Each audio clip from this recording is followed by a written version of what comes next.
এতিয়া কেইটামান নতুন খবৰ, পুৰণি তথ্য পুৰণি খবৰ, কিন্তু নতুনকৈ আমাৰ যুৱ শক্তিক দিব খুজিছোঁ। মুখ্যমন্ত্ৰীৰ আমাৰ CM ট্ৰিপলে আত্মনিৰ্ভৰ অসম আঁচনি, মুখ্যমন্ত্ৰীৰ আত্মনিৰ্ভৰ অসম আঁচনি, এই আঁচনিৰ জৰিয়তে প্ৰতিজন যুৱ ব্যৱসায়ী বা যুৱ উদ্যোগপতিক আমি 2 লাখ টকাকৈ আৰ্থিক সহায় আগবঢ়াওঁ। 25,000 যুৱকে 1 লাখ টকা লাভ কৰিলে। অহা আগষ্ট মাহত আমি তেওঁলোকৰ ব্যৱসায় বা উদ্যোগ চাবলৈ যাম। যিসকলে সফলতাৰে ব্যৱসায় কৰিছে, ছেপ্টেম্বৰ মাহত আমি তেওঁলোকক আৰু 1 লাখ টকা আগবঢ়াম।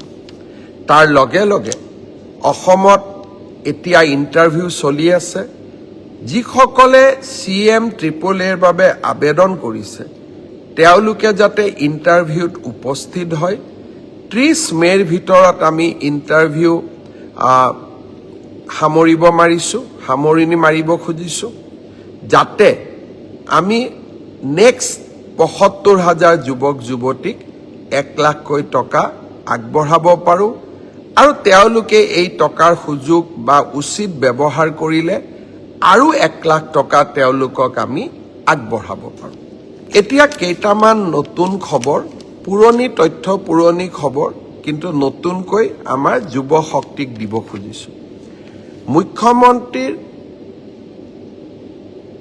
আমাৰ CM ট্ৰিপলে আত্মনিৰ্ভৰ অসম আঁচনি, মুখ্যমন্ত্ৰীৰ আত্মনিৰ্ভৰ অসম আঁচনি, এই আঁচনিৰ জৰিয়তে প্ৰতিজন যুৱ ব্যৱসায়ী বা যুৱ উদ্যোগপতিক আমি 2 লাখ টকাকৈ আৰ্থিক সহায় আগবঢ়াওঁ। 25,000 যুৱকে 1 লাখ টকা লাভ কৰিলে।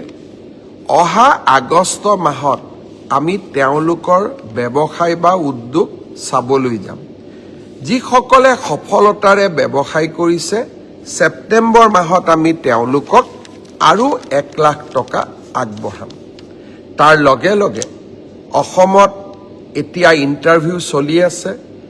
যিসকলে CM ট্ৰিপলেৰ বাবে আবেদন কৰিছে, তেওঁলোকে যাতে ইণ্টাৰভিউত উপস্থিত হয়।